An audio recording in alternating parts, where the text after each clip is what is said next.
Do any of you have a book that you love so much that you've just read it over and over and over and over again? Do you? You might. Something that's inspired you, something that just always lights you up, something that you just go to for inspiration over and over again. Well, I was reading one of my favorite books, or I should say my favorite book, because there's nothing that comes close to it for me. I was reading that yesterday and it just cracked me up looking at the book itself. And I just thought I would share it with you and just ask if any of you have a favorite book and what it is and why you love it so much, why it inspires you so much, and also share mine. So this is mine. I don't know if you can even see what the name of it is. It's almost entirely disappeared. It's called Autobiography of a Yogi. And I have read this book over and over again to the point where you can see it looks like it's been hit by a train or run over by a bus. The cover is completely falling apart. I first read this book in 1999 and I've read it so many times. It also turns out to be, apparently, the only book that Steve Jobs had on his iPad, and he read it every year. And George Harrison apparently used to keep stacks of these books around, and he said whenever his friends needed regrooving, he'd give them a copy of Autobiography of a Yogi. So this book's got some history. It's a book from my meditation path, my ashram, and it's got all this stuff inside the pages. So if I flick through, there's a leaf from the ashram, which is pressed in here. If I go through to another page, there's a picture of my teacher, Paramahansa Yogananda. If I go through to another page, there's notes from meeting with one of the beautiful saints in our path, in my lineage. If I go to another page, there's a beautiful, amazing, not only a picture of one of the great Christian mystics, but also Padre Pio, but also there's a tiny little piece of cloth here. I don't know if you can see that. And this might sound really strange to anyone that doesn't have a great love of saints, which might be many of you, but there's a tiny piece of cloth there. His hands used to show the stigmata, the mark of the crucifixion, and they would constantly bleed, bless him. And he was truly an amazing being who lived until not that long ago. Actually, it's worth a read up on him if you're curious. Anyway, that's a little piece of the cloth that used to wrap his hands. That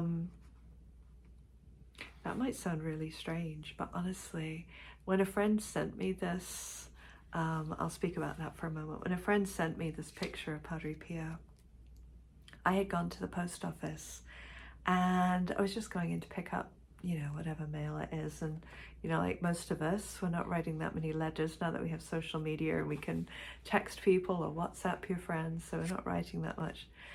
And I picked up a stack of what I just assumed was bills and practical things. And it was like there was light shining out of this stack of mail.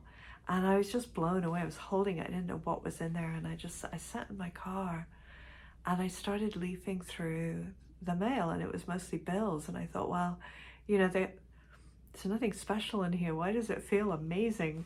Why does it feel like something from another world, another dimension? And then all of a sudden, I came across an envelope from a family friend in San Diego. And when I opened it, this little picture was inside with the cloth from the stigmata. And I can't even describe how that felt. I can't even describe what happened next. It was just mind-blowing.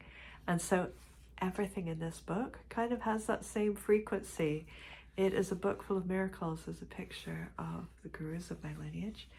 And there's an airline ticket from when I went to the ashram one time. So many of the pages are turned back. I've written on the margins. I used to think that was sacrilegious with books, like you shouldn't really do that. Zananda Ma is in the pages of the book, another beautiful Indian realized being, amazing saint. But what I've realized is when you really love a book and it inspires you and there's things on every page and you want to be able to just flick through and find out actually what, what's the topic on this page. I now avidly write on the pages of my books. I know I've got friends who think that's terrible, but not when you've got a book that is this meaningful to you. So just flicking through here, there's also photographs of a couple of friends in here that, I keep in my prayers often. There's an aspirational schedule from when I first started my meditation practice of how I wanted to organize my life in terms of just structuring my meditation times and my day and my times for study and introspection. This book's amazing. To me, it's amazing. So if you have a book that really inspires you and you feel like sharing it and what it is that you love about it, feel free to drop it in the comments, because maybe someone will be inspired by one of your books and really get a lot out of it as well. It could be a poetry book, it could be a self-help book, could be anything at all. Anyway, sorry, bang the camera, whatever, but I'm not going to re-record it. So anyway, just sending you all lots of love, hoping you're having a beautiful weekend. And I don't know, I just thought about sharing that book because it made me laugh to see the state that it's in, but it's because it's so loved, because it has changed my life over decades. So I look forward to seeing if any of you choose to share your favorite book, and just sending you so much aloha. Namaste.